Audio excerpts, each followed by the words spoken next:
बिहार के नतीजों में जेडीयू का कमाल और बीजेपी का धमाल दिखा तो कांग्रेस ने वोट चोरी का राग अलापना शुरू कर दिया। तेजस्वी यादव खामोश हो गए और उनके प्रवक्ता चुनाव आयोग को गरियाने लगे, लेकिन उनको अपने नेता का अहंकार नहीं दिखा, जिसने एआईएमआईएम को 6 सीटें तक नहीं दी और चंद्रशेखर आजाद को 2 सीटों के लायक भी नहीं समझा। लेकिन इन्हीं दोनों नेताओं ने मिलकर महागठबंधन को घुटनों पर ला दिया। जो नतीजे बिहार में दिख रहे हैं वो एनडीए की जीत से ज्यादा महागठबंधन की हार की कहानी कह रहे हैं। कैसे, आइए समझते हैं, बस आप अंत तक बने रहिए। सुनिए, सीमांचल में 24 सीटें हैं जहां जेडीयू गठबंधन पूरी ताकत से लड़ रहा था। यहां महागठबंधन का सुपड़ा साफ हो गया है। भले ही ओवैसी की पार्टी ने 2-3 सीटें जीत ली हो, लेकिन बाकी सीटों पर इतने वोट हासिल किए जो महागठबंधन के उम्मीदवारों को हराने के लिए काफी थे। इसी का नतीजा है कि यहां पर 20% सीट भी महागठबंधन के हाथ नहीं लगी। इसके अलावा चंद्रशेखर आजाद की पार्टी ने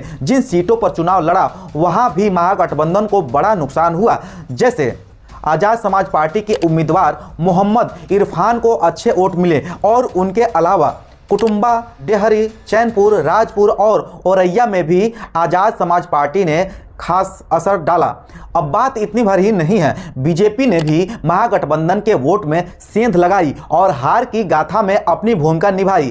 अब सोचिए, अगर इन पार्टियों को 1-2 सीट और ओवैसी को 6 सीट देकर अपने साथ ले लिया जाता तो नतीजे बदल सकते थे, लेकिन तेजस्वी यादव की अकड़ और अति आत्मविश्वास ने उनको यहां लाकर खड़ा कर दिया। आप सोचिए, एक तरफ देश की सबसे बड़ी पार्टी बीजेपी है, जिसके पास पैसा है, पावर है, नेता है, जमीन पर ऑर्डर है, मजबूत प्रबंधक है, लेकिन वह फिर भी जीतन राम मांझी और चिराग पासवान को नहीं छोड़ते हैं, जबकि उनके साथ जेडीयू के तौर पर एक मजबूत पार्टनर मौजूद था और नीतीश कुमार चिराग पासवान से नाराज भी थे। लेकिन बीजेपी ने किसी तरह मैनेज किया और सबको साथ में ले आया। दूसरी तरफ महागठबंधन वाले आखिरी तक सीटें फाइनल नहीं कर पाए। कांग्रेस ने अंत तक तेजस्वी यादव को सीएम का चेहरा घोषित नहीं किया। मुकेश साहनी को जैसे तैसे राहुल गांधी ने प्रेस कॉन्फ्रेंस करने से रोका और झारखंड मुक्ति मोर्चा को चुनाव लड़ने से रोका, लेकिन तेजस्वी यादव को यह सब नहीं दिखा और जीत नीतीश कुमार की हुई।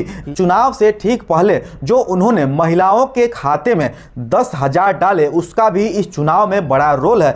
इस जीत के बाद कांग्रेस का वोट चोरी वाला मुद्दा भी हवा में उड़ गया। इसलिए सारा समीकरणों का खेल है जिसमें तेजस्वी यादव बुरी तरह चूक गए। एक बूढ़े नेता ने नौजवान नेता को धोबी पछाड़ दी है तो दर्द जरा ज्यादा होगा। नीतीश कुमार ने जिस तरीके से इस बार नतीजों में पलटी मारी, वहां दिखता है कि उनको मुसलमानों का वोट भी बड़े पैमाने पर मिला है, जो पिछली बार उनके छिटक गया था। अब तेजस्वी यादव और कांग्रेस को बैठकर सोचना होगा कि असली रणनीति क्या होनी चाहिए, क्योंकि यह हार उन्हें लंबे समय तक चुभने वाली है और आने वाले समय में यूपी से लेकर लोकसभा चुनाव तक परेशान करने वाली है। उत्तर प्रदेश की राजनीति में एक नया बयान ने हलचल मचा दी है और यह बयान आया है चंद्रशेखर आजाद की ओर से। दरअसल आजाद समाज पार्टी के नेता चंद्रशेखर आजाद ने मायावती के दौरे को दलित राजनीति का सबसे मजबूत समय बताया है। उनका कहना है कि दौरे में दलित समाज में आत्मविश्वास आया, लोगों को नौकरियां और राजनीति में प्रतिनिधित्व मिला और समाज को नई ऊंचाई मिली। कांसीराम और मायावती की राजनीति ने समाज को नई ताकत दी, लेकिन समय के साथ हालात बदले। चंद्रशेखर आजाद ने माना है कि 2012 के बाद मायावती की पकड़ कमजोर हो गई। 2014 और 2019 के चुनाव में अच्छे नतीजे नहीं मिले और इससे समाज में निराशा का माहौल बन गया। अपनी पार्टी को लेकर चंद्रशेखर आजाद ने साफ कहा है कि 2022 में उन्होंने पहली बार चुनाव लड़ा था, नतीजे उम्मीद के मुताबिक नहीं आए, लेकिन उन्होंने विरोधियों के उस आरोप को खारिज किया जिसमें कहा गया था कि उनकी वजह से वोट बटे। उन्होंने कहा कि लोगों का भरोसा जीतने में वक्त लगता है, राजनीति में सफलता मेहनत से ही मिलती है। भविष्य की योजनाओं पर चंद्रशेखर आजाद ने कहा कि उनका लक्ष्य सिर्फ सांसद बनना नहीं है, वे गांव-गांव में बदलाव लाना चाहते हैं, महिलाओं को रोजगार दिलाना चाहते हैं, बच्चों को अच्छी शिक्षा देना चाहते हैं, युवाओं को बेहतर पढ़ाई और इलाज की सुविधा उपलब्ध कराना चाहते हैं। उनकी प्राथमिकता है। उन्होंने कहा कि अगर उन्हें मौका मिला तो वे 6 महीने में बदलाव दिखा देंगे। उन्होंने यह भी कहा कि वे किसी व्यक्तिगत दुश्मनी नहीं रखते हैं, राजनीति में केवल विचारों की लड़ाई होती है।